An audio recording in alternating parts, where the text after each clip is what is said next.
1970. június 3-án léptem be a Krisztina távbeszélő üzemépületébe. Előfizetői állomásokat szerettem volna javítani a busás borra való reményében, esetleg az utcai, nyilvános készülékeket, mert vonzott a szabad élet. A sors azonban másképp akarta, a felvételemet intéző hölgy kurtán furcsán az alközpontos részleghez irányított. Csak magamban dolgoztam, hogy mi az, hogy alközpont. Katonai rendfokozatokra gondolva méltánytalannak éreztem, hogy alközponthoz osztanak be a kívánatosnak tűnő fő központ helyett. Ma már tudom, hogy életem legnagyobb tévedése lett volna, ha nem az alközpontosokhoz kerülök. 1989-ben törés állt be a szakmai életemben, a lázadó 9-ekként emlegetett csapat tagjaként el kellett hagynunk szeretett Krisztinánkat. Az eltelt évtizedek távlatából már csak a szépre emlékezem.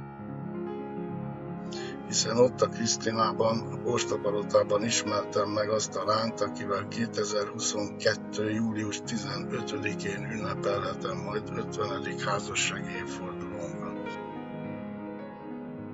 Csak ismételni tudom Farkas Bertalan szavait, melyeket a Szajusz 35 űrkabinjának oldalára írt fel a leszállás után. Hála és köszönet!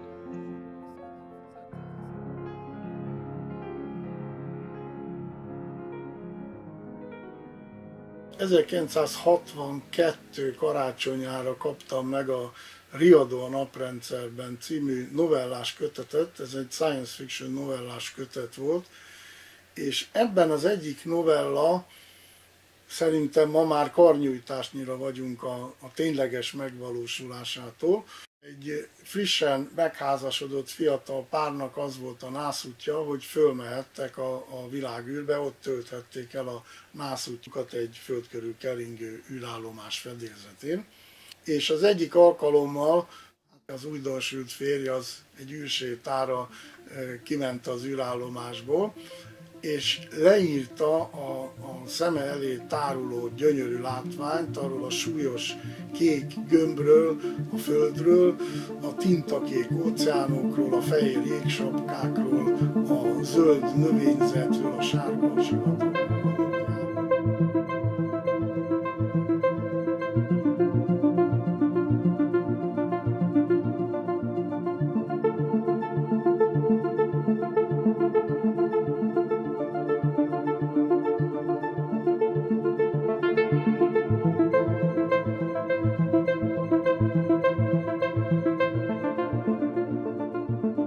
És ez a kép az annyira megragadt a fejembe, hogy 65-ben, amikor Edward White az első amerikai űrsétát végrehajtotta, és az egyik magyar újságban megjelent az a fotó, hogy Edward White ott lebeg az űrhajó nyitott ajtaja fölött, és mögötte ott van a Föld.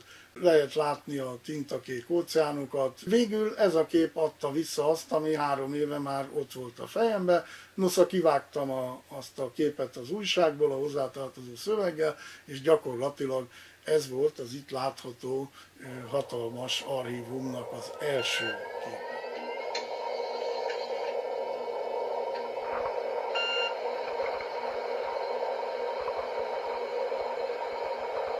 Gemini 4, Houston, Capcom.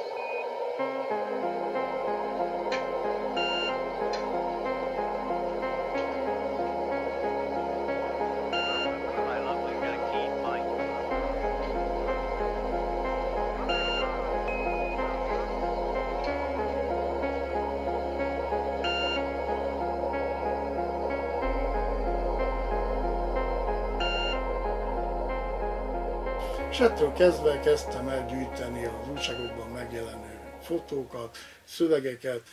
Könyvtárba bejártam, kihoztam könyveket, megvettem életem első fotófelszerelését, és hát amikor a család már nyugovóra tért, akkor a hajnali 2-ig nagyítottam a képeket, ez ma már ugye mosolygást kelt. De így végül is a könyvtárakat végigfotózva már elég szép gyűjteményre tettem szert. Legfontosabb dolog, hogy felvettem a kapcsolatot a NASA-val, hát ma már elmondható, egy nagyon jó kis trükköt eszeltem ki.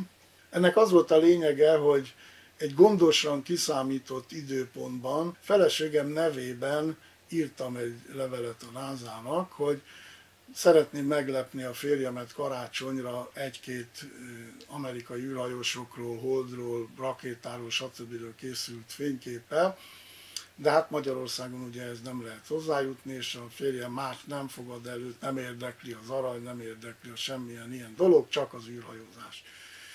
Hogy olyan december 10-e körül kellett feladni a levelet ahhoz, hogy biztosan karácsony előtt ne érjen oda. Hogy ők már érezzenek egy lelkiismeret furdalást, hogy hát sorry, de hát nem tudjuk karácsonyra visszaküldeni azt az egy-két fotót, amit kér, és ennek hatására kialakult bennük az az érzés, hogy akkor nem egy-két fotót küld, hanem 30-at, 40-et. Úgyhogy nagyon-nagyon sok anyagot kaptam. Amikor küldtek rakétákról rajzokat, akkor avval a jól ismert barna ragasztó szalaggal voltak utána a levelek leragasztva, mert nyilvánvalóan voltak kíváncsi szemek, amik azért átnézték, és így főleg ki lehet ez a Suminski, akinek Amerikában ilyen rakétarajzokat küldenek. Annak idején én beiratkoztam az amerikai követségen, a könyvtárban nagyon jó könyvek voltak ott, hát nyilván magyarországi forgalomban nem voltak olyan amerikai űrkutatási könyvek, mint ott. Én gyakorlatilag gond nélkül kibe járkáltam, könyvet hoztam, vittem, és akkor így szaporodott a gyűjtemény. Gyerekkoromban, amikor Gagarin itt volt Budapesten, akkor a magyar nép az sűrű tömött sorokban állt az utak mentén, ahol elhaladtak a nyitott gépkocsival. Én a Margit híd budai lejárójánál álltam 12 éves gyerekként. Bennem már akkor úgy a sci-fi könyvek alapján élt egy ilyen elképzelés az űrhajós, hogy szkafanderben vannak, és fú, ha nekem is lehetne szkafander. És akkor jön egy szovjet katonatiszt egyenruhába, hát nagy csalódás volt, mikor a rádió bemondta az űrrepülésnek a tényét, én magam el se hittem először. Én pontosan ugyanúgy a nyugati propagandának, ha szabad ezt ma így mondani, annak a hatása alatt voltam. Ma pedig én vagyok Gagarin űrrepülésének a legnagyobb védője, ha szabad így mondani. Bár az űrrepüléshez nagyon sok kétséges és vitatható tény tartozik, de ezeket én mind meg tudom magyarázni. A történelem első űrrepülését Vostok űrhajóval hajtotta végre Jurij Alekszievics Gagarin 1961. április 12-én, amikor egyszer kerülte meg vele a Földet.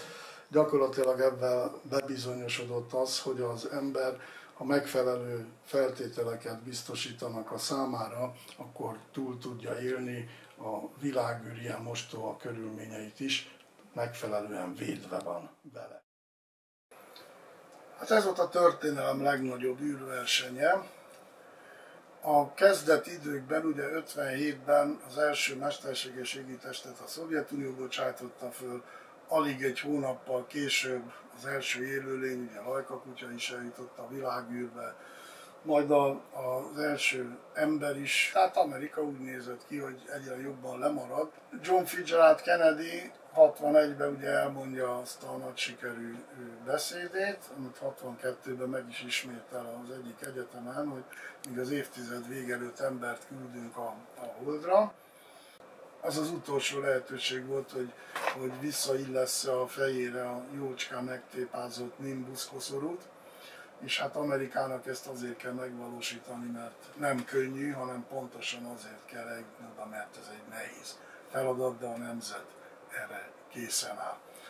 Készen is állt, a 60-as évek közepén megkezdték az előkísérleteket, mind az űrhajóval, mind az űrhajósokkal, a Gemini program keretében, mindazokat a manővereket begyakorolták az űrhajósok, ami majd később az Apollo programban szükségessé vált, és a hordozó rakéta is készen állt. Végül is az Egyesült Államok 69. július 20-án eljutott a Hold közelébe, és hát 21-én Neil Armstrongként első embere is a Holdra léphetett. Itt látjuk a Saturn 5 rakétának a 1:144-es méretarányú makettjét. Erről a rakétáról azt kell tudni, hogy 2900 tonnás hajtóanyagban a Magyar Nemzeti Sportuszoda vízkészletének a kétszerese férne bele, hogyha azt használnák ugye hajtóanyagnak. A Saturn 1B a rakéta melletti, a Saturn 5 melletti kisebb rakéta, az pedig a Apollo űrhajónak a földkörüli pályán való kipróbálásához kellett, tehát hogy ne pazarolják el a Saturn 5 óriás rakétákat, erre megfelel a földkörüli pálya, a kisebb rakéta is, de látjuk, hogy mind a kettőn ugyanaz az űrhajó van rajta.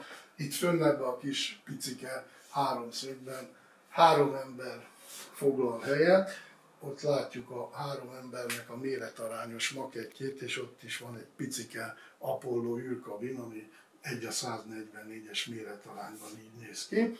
Ha pedig a kamera eljön ide a rakéták mögé, itt fekve is látjuk a Saturn 5-öt.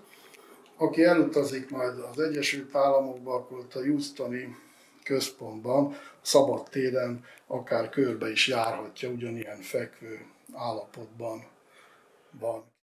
10, 9, ignition sequence start. 6, 5, 4, 3, 2, 1, 0. All engine running.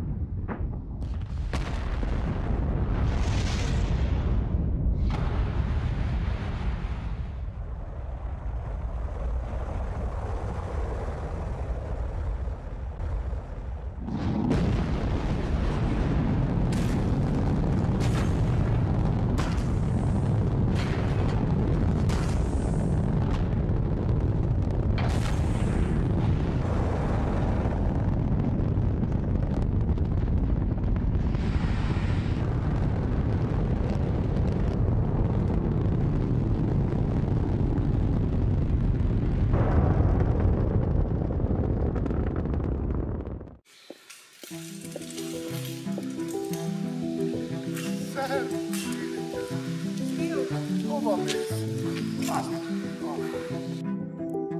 Filmeznek? Most benne Megnézek a filmet, téged filmeztek? Ma egyszer láttalak a tévében, amikor nagyszülöttem. Fióka!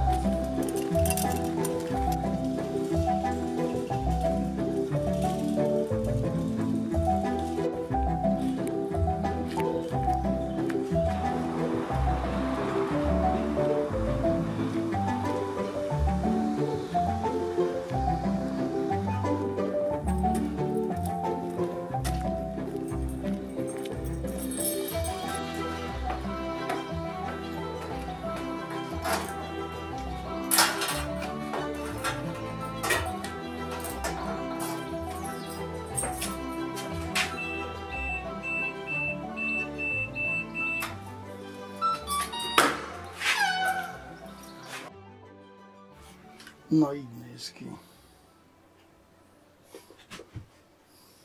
Gyűjteményem véget nem érő rendezése folyamán mindig belebotlottam az egyik fotóban, amelyik arról adott hírt, hogy 1970. szeptember 17-én Murmansk kikötőjében visszaadtak az amerikaiaknak egy Apollo űrkabint. Szerettem volna a megfelelő dossziéba betenni, de hát ez így önmagában egy kevés információ volt, mert hát melyik Apollo kabinról van szó. Hát először is írtam egy levelet a MTI-nek, amelyben rákérdeztem, hogy a megadott dátum az valóban megfelel a valóságnak, nem korábbi-e. És azt írták vissza az MTI-ben, hogy vegyem tudomást, hogy ez akkor készült, már a mi fotósunk ott volt, és készült. Írtam az Enciklopédia Astronautikának egy levelet, egy e-mailt, hogy itt van ez a fotó a gyűjteményemben, de nem tudom megmondani, hogy melyik Apollo kabinról van szó, segítsenek. Ekkor megmozdult a világ. Én ültem otthon a számítógép előtt, és csodálkoztam azon, hogy az Egyesült Államoktól, Oroszországig, Ausztráliától, Kanadáig mindenhonnan áramlottak be az e-mailek. És a fotó alapján megmondták, hogy melyik hajóról van szó, mi volt a neve, mikor született a kapitánya, ki volt mikor adták át a haditengerészetnek, hol állt szolgálatban. A legapróbb részletekig kiderült a dolog, csak pont az Apollóról nem volt senkinek se kézzelfogható információja.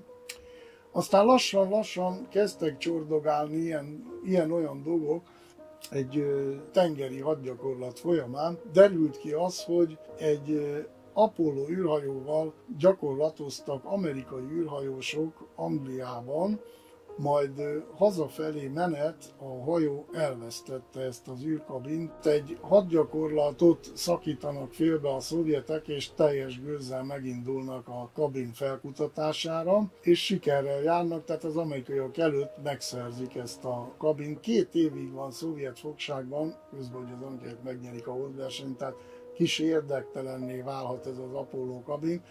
Nagyjából egy évvel a Armstrongék holdra szállása után a szovjetek úgy döntenek, hogy visszaadják az amerikaiaknak. A történet azonban folytatódik tovább, mert váratlanul kaptam egy e-mailt egy orosz fizikustól, aki Oroszországnak az űrhajózási könyvtáraiban végignézve egyetlen szót sem talál erről a történetről, úgyhogy itt némileg fölcsillant a szemem, hogy akkor most már tényleg híres ember leszek, hogyha ez ekkora történet, persze féltem is, hogy azért a KGB majd kopogtat az ajtómon, hogy hát honnan a fenéből szerzek én ilyen információkat. Pillanatnyilag a történetnek még nincs 100%-ig kibokozva a tartalma, de reménykedek abban, lesznek vállalkozókedvű újságírók vagy történészek, akik ennek alaposabban utána néznek, és megoldják ezt a történelmi űrrejtét. Hát ez alapozta meg végül is, hogy bekerülhettem a Encyclopedia Astronautica Who is Who in Space rovatában, az 5 világhíres magyar születésű ember mellé 6-nak, és erre mind a mai napig nagyon büszke vagyok.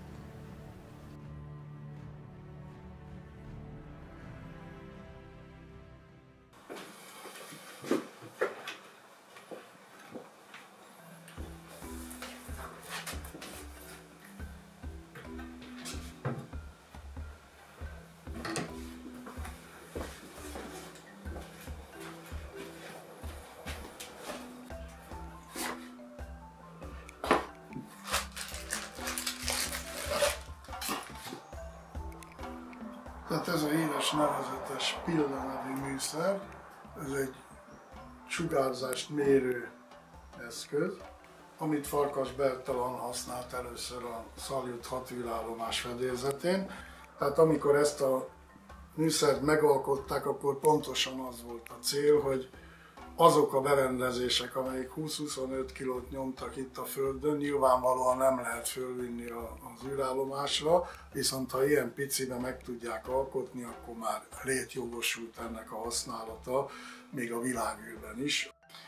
Ez úgy működik ez a berendezés, hogy van egy úgynevezett kulcs hozzá, tehát ezt az űrhajósok akár a szkafandernek a zsebébe is hordhatják, annál is inkább, mert ez egy eredeti kulcs, ami valóban a világűrben is járt. Ez azért van megjelölve FB-vel, mert ez volt az, amit Farkas Bertalan használt. Az űrhajós akár űrsétát csinál, vagy akár végez a napi munkájával, és akkor jön a mérés, kiveszi ebből a torból, és ide behelyezi ebbe a berendezésbe, akkor bekapcsolják, és akkor kiértékeli a testet ért sugárzás mennyiségét, méghozzá ilyen kis memóriakártyákra. Szerencsére Apáti mérnök úr adott egy ilyet is. Ez is egy eredeti memóriakártya, tehát ezen valamelyik személyzetnek, nem tudom, hogy melyiknek, de valamelyik személyzetnek az összes adata rajta van, úgyse tudnám kiértékelni, itt inkább csak a történelmi hűség, illetve a használhatóság szempontjából. Tett boldogá Apáti úr, hogy hosszú idő után sikerült megszüntetnem a fejfájását. A fejfájását én csak úgy mulaszthatom el, hogyha valamilyen ajándékkal, űrajándékkal meglep. Suminski Nandival sok évtizedes a kapcsolatunk, egyedülállóan nagy és értékes magángyűjteményét családi vendégként személyesen csodálhattam meg. Sok rejtélyes és ellentmondó űrkutatási hírnek, történetnek járt utána, és bogozza ki az igazságot. Én mérnökként 50 éve foglalkozom űrbe juttatott műszerek tervezésével, készítésével.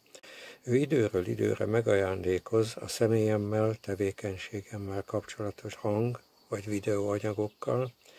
Én bővítem a gyűjteményét egy-egy űrben járt, néha több űrjárművön is utazott eszközzel, alkatrésszel. Csak ezekkel tudom csillapítani, úgymond, a fejfájásomat. Időről időre kapok tőle egy e-mailt: Pista, nem fáj már a fejed? Szerinte az egyetlen gyógymód számomra, ha megajándékozom egy újabb űrrelikviával. Sajnos az étvágya nagyobb, mint az én lehetőségeim, de azért igyekszem. És szívből remélem, hogy még sokáig tudjuk játszani ezt a játékunkat. Úgy gondolkoztam, hogy amikor megkezdődik a bercéknek az országjárása, hát addig nyilván a közelükbe se tudok jutni, de utána is a Berce annyira el lesz foglalva, mert hát ugye hívják ide, hívják oda, hívják amoda, hogy én a megismerkedést Bélával kezdtem el, tehát úgy satszoltam, hogy vele sokkal könnyebben meg fogok ismerkedni, mint a roppant elfoglalt Bercivel. És szakmámból kifolyólag hamar meg is tudtam a telefonszámát, a címét is, tehát minden adott volt ahhoz, hogy vele találkozhassak, felhívjam, stb. De nem mertem. Egyszer nem mertem, inamba szállt a bátorság, és csak egy véletlen, egy olyan véletlen, ami tényleg csak az élet szabja meg, hozott össze minket. Nagyon szerettük mindketten a science fiction-t, mint műfajt, és Gödöllőn tartották a hungarokon találkozót, és erre mind a kettőnket meghívtak előadásra. Hát ő az űrrepülés előkészületeiről beszélt, én meg egy fantasztikus űrutazásnak a lebonyolításáról. És mivel az ilyen értekezletek, meg ilyen előadások, stb. Mindig elhúzódnak, ezért jöttek a szervezők és föltették a kérdést, hogy mi lenne, ha együtt tartanánk meg az előadást, annyira elcsúszott a dolog, hogy már külön nem jutott ránk időnk. Bélára néztem, és Béla bólintott. És ez a bólintás 35 év barátságnak a kezdetét jelentette. Amikor én megismerkedtem a Nándival, egyre közelebb kerültünk egymáshoz, így tudnám ezt felidézni. Nagyon kedves volt, fölnézett ránk, azért mondom többes számban, mert a Bercire is, meg én rám is, és én is a találkozások után lepődtem meg, hogy tényleg mennyire oda van ezért az űrhajózásért, és hogy mi mindent gyűjtögetett már akkor, tehát 20-valány évvel ezelőtt is már össze. Az elszántságot nagyon tisztelem benne, hisz ő tényleg mindenét arra teszi fel, hogy azt a kis múzeumát, azt a kis archívumát mindig újabb dolgokkal egészítse ki. Sőt, az elején egy kicsit én még néha orroltam is rá, mert igen rámenős volt. Hát hozzáteszem, én amikor 80-ban fölkerültem Budapestre, én egy vidéki gyerek voltam, ő meg ugye a nagy vagány budapesti, egy kicsit néha éreztette is ezt velem, de nem ment ez komolyra. Csak hát nekem is meg kellett szokni az ő stílusát, ő neki meg kellett szokni az én stílusomat, és nagyon jó összeillettünk, azért hozzáteszem, mert nagyon sok előadást szerveztünk, nagyon sok kiállítást csináltunk együtt az ő gyűjteményéből. Neki nagyon nagy gyűjteménye van hozzám képest. Nekem meg olyan unikális dolgok vannak, ami tényleg csak a mi űrrepülésünkkel kapcsolatos. Nem adott belőle neki? Dehogy nem, hát csak mindig azt mondja, hogy az az övé. Hát.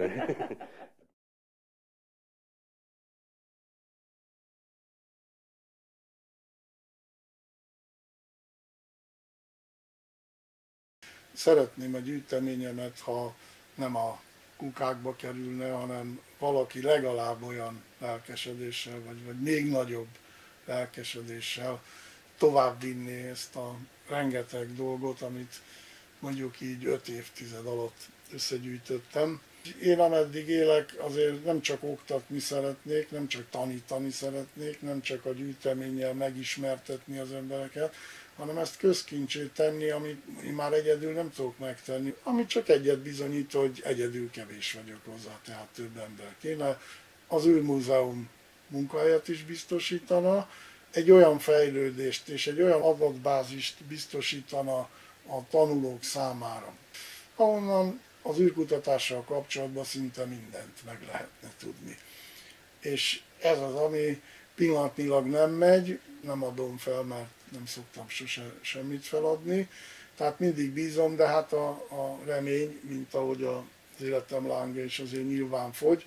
Tehát időm kevés, természetesen utolsó leheletemig fogok küzdeni, hogy mégse a szemétdombra kerüljön, hanem egy olyan helyre, ahol erre nem csak én, vagy nem csak egy-két ember, vagy nem csak 30-an, hanem úgy az egész ország büszke lesz, mert itt van annyi anyag, amire lehetnek is.